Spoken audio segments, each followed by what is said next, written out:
నిర్మల్ జిల్లా కుంటాల మండలం లింబా గ్రామానికి చెందిన గణేష్ పై గ్రామ శివారులో అడవి పంది దాడి చేసింది. కాలకృత్యాల కోసం వెళ్లిన గణేష్ పై పొదల్లో దాగి ఉన్న పంది ఒక్కసారిగా తొడ భాగంలో దాడి చేయడంతో అతను గాయపడ్డాడు. స్థానికులు గమనించి అతడిని బైన్సా ఏరియా ఆసుపత్రికి తరలించారు. ప్రస్తుతం గణేష్ బైన్సాలో చికిత్స పొందుతున్నాడు. తూర్పు గోదావరి జిల్లా ప్రకాష్ రావు పాలెం గ్రామం అయ్యప్ప నామస్మరణలతో మారుమ్రోగింది. ఏఎంసీ చైర్మన్ యుద్దనపూడి బ్రహ్మరాజు ఆధ్వర్యంలో అయ్యప్ప స్వామి పడిపూజ మహోత్సవం ఘనంగా జరిగింది. ఈ కార్యక్రమానికి గోపాలపురం ఎమ్మెల్యే మద్దిపాటి వెంకటరాజు ముఖ్య అతిథిగా హాజరయ్యారు. వేలాది మంది స్వాములు భక్తులు పాల్గొనగా ఎమ్మెల్యే బ్రహ్మరాజుకు ధన్యవాదాలు తెలిపి గోపాలపురం నియోజకవర్గాన్ని రాష్ట్రంలోనే ఉత్తమ స్థానంలో నిలబెట్టడమే లక్ష్యంగా కృషి చేస్తున్నామని చెప్పారు. మదిర కార్తీక మాసం సందర్భంగా మదిరలోని శివాలయం శివనామ స్మరణతో మారుమోగింది. శివభక్తుల ఆలయంలో ప్రత్యేక పూజలు ఘనంగా నిర్వహించారు. పూజల అనంతరం ఆలయ అర్చకుల ఆశీర్వచనంతో భక్తులు అందరూ తీర్థ ప్రసాదాలు స్వీకరించి స్వామివారిని దర్శించుకున్నారు. పెద్దపల్లి జిల్లా జూనియర్ కళాశాల మైదానంలో తెలంగాణ సీనియర్ ఇంటర్ జిల్లా ఖోఖో ఛాంపియన్షిప్ పోటీలు ప్రారంభమయ్యాయి. ఈ కార్యక్రమానికి హాజరైన జిల్లా కలెక్టర్ కోయ శ్రీహర్ష మాట్లాడుతూ పోటీలలో పాల్గొనే క్రీడాకారులందరూ క్రీడా స్ఫూర్తిని ప్రదర్శించాలని, ఛాంపియన్షిప్ పై విజయవంతం కావాలని ఆకాంక్షించారు. అనంతరం ఆర్డీఓ గంగయ్య టాస్ వేసి పోటీలను ప్రారంభించారు. వికారాబాద్ జిల్లా పేర్కంపల్లి గ్రామానికి చెందిన ముగ్గురు అక్క చెల్లెళ్లు కుటుంబానికి గబ్బర్ సింగ్ సినిమా ఆర్టిస్టులు అండగా నిలిచారు. చేవెళ్ల బిర్జాగూడ వద్ద జరిగిన రోడ్డు ప్రమాదంలో దుర్మరణం చెందింది.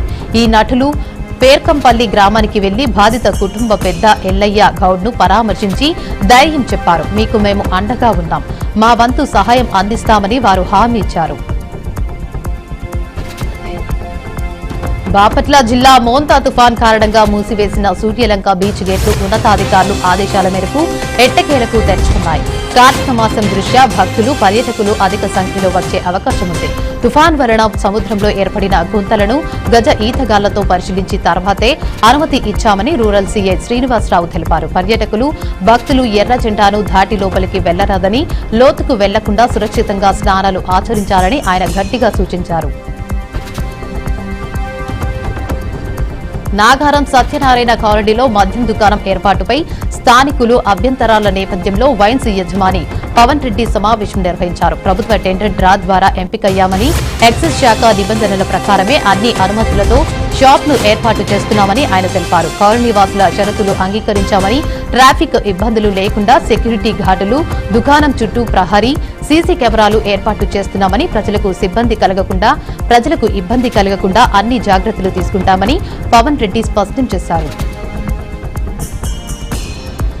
నల్గొండ జిల్లా చిట్యాల మండలం గుండ్రంపల్లి జాతీయ రహదారి యూటర్న్ వద్ద జరిగిన ప్రమాదంలో ఒక ఇన్నోవా కారు పూర్తిగా దగ్ధమైంది. వేగంగా డివైడర్ను ఢీకొట్టిన కారు పల్టీ కొట్టడంతో ఇంజిన్లో మంటలు చెలరేగి కాలిపోయింది. అదృష్టవశాత్తు కారులో ఉన్న 8 మంది ప్రయాణికులు సురక్షితంగా బయటపడ్డారు. ఈ ఘటనతో హైవే ట్రాఫిక్ జామ్ ఏర్పడగా పోలీసులు మరియు టోల్ ఫీజు సిబ్బంది ట్రాఫిక్ ను అదుపు చేశారు. అగ్నిమాపక సిబ్బంది మంటలను ఆర్పేశారు. కాకినాడ జిల్లా కీర్లంపూడి మండలం జంక్షన్ వద్ద 16వ జాతీయ రహదారిపై ఘోర ప్రమాదం జరిగింది. టైరు బరిస్ట్ అయిన కారు అదుపు తప్పి బైకు, రిక్షాలను ఢీకొట్టి బస్సు స్టాప్లోకి దూసుకెళ్లడంతో ముగ్గురు అక్కడికక్కడే మృతి చెందగా 4 తీవ్ర గాయాలయ్యాయి. క్షతగాత్రులను ప్రత్తిపాడు ఆసుపత్రికి తరలించారు. విషయం తెలుసుకున్న ఎమ్మెల్యే జ్యోతుల నెహ్రూ సంఘటనా స్థలానికి చేరుకుని బాధితులను ఆదుకుంటామని హామీ ఇచ్చారు. పోలీసులు కేసు నమోదు చేసి దర్యాప్తు చేపట్టారు. తూర్పు గోదావరి జిల్లా అనంతపల్లి టోల్ గేట్ వద్ద విజిలెన్స్ సివిల్ సప్లై అధికారులు దాడులు నిర్వహించి 2 బడా దోస్తు వాహనాల్లో కొబ్బరికాయల కింద అక్రమంగా తరలిస్తున్న 7 టన్నుల రేషన్ బియ్యాన్ని స్వాధీనం చేసుకున్నారు. ఈ బియ్యాన్ని ఏలూరు నుంచి కాకినాడ పోర్టుకు తరలిస్తుండగా పట్టుకున్నారు. ఈ వ్యవహారంలో ముగ్గురిని అదుపులోకి తీసుకుని 6A, 7 సెక్షన్ల కింద కేసు నమోదు చేసి బియ్యాన్ని గోపాలపురం ఎంఎల్ఎస్ పాయింట్ కు తరలించినట్లు అధికారులు తెలిపారు. నంద్యాల జిల్లా నందికొట్కూరులోని ఆత్మకూరు రోడ్డు వద్ద జరిగిన ప్రమాదంలో అఫ్రీన్ అనే యువతి మృతి చెందింది. శ్లోక స్కూల్ మెస్ ఇన్ఛార్జ్ అయిన ఆమె పెట్రోల్ బంక్ నుంచి స్కూటర్ పై బయటకు వస్తుండగా ఆత్మకూరు డిపో బస్సు ఢీకొంది. ఈ ఘటనలో ఆఫ్రిన్ ఘటనా స్థలంలోనే మృతి చెందగా మృతదేహాన్ని ప్రభుత్వ ఆసుపత్రికి తరలించారు. కుటుంబ సభ్యులు ఆసుపత్రి వద్ద విలపిస్తున్నారు. ఇక పోలీసులు సంఘటనా స్థలానికి చేరుకుని విచారణ చేపట్టారు. బీహార్ ఎన్నికల్లో ఎన్డీఏ తరపున ఏపీ మంత్రి నారా లోకేష్ ఎన్నికల ప్రచారం నిర్వహించనున్నారు. 2 రోజుల పాటు ఎన్నికల ప్రచారంలో పాల్గొననున్నారు. కళ్యాణదుర్గం పర్యటన ముగించుకుని ఇవాళ మధ్యాహ్నం లోకేష్ పాట్నా వెళ్లనున్నారు. ఇక సాయంత్రం 2 సమావేశంలో పాల్గొంటారు. పట్నాలో ఎన్డీఏకు మద్దతుగా ఎన్నికల ప్రచారం నిర్వహించనున్నారు.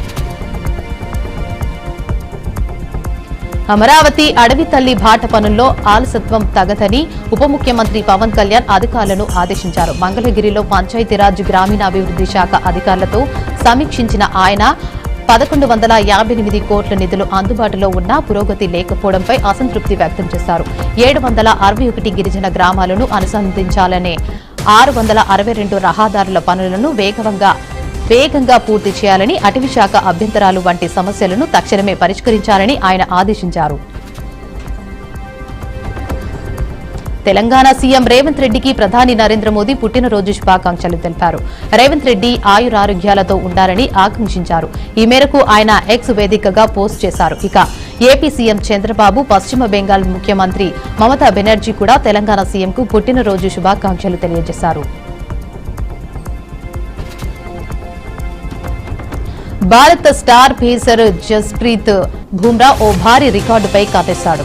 అతను మరో వికెట్ పడికొడితే టీ20లో 100 వికెట్ల మైలురాయిని అందుకుంటాడు. దీంతో అన్ని ఫార్మాట్లలో 100 వికెట్ల పడగొట్టిన 5వ బౌలర్గా బుమ్రా రికార్డు సృష్టించనున్నాడు. ఇప్పటి వరకు లసిత్ మలింగా, షకీబ్ అల్ హసన్, టీమ్ సౌదీ, షహీన్ అఫ్రిది మాత్రమే ఈ ఘనత సాధించారు. ఆస్ట్రేలియాతో ఇవాళ జరిగే 5వ టీ20లో జన్ప్రీత్ ఈ రికార్డు అందుకునే ఛాన్స్ ఉంది. అంతేకాకుండా ఇతను భారత్ తరపున టీ20లో 100 వికెట్ల పడగొట్టిన 2వ బౌలర్గా నిలవనున్నాడు.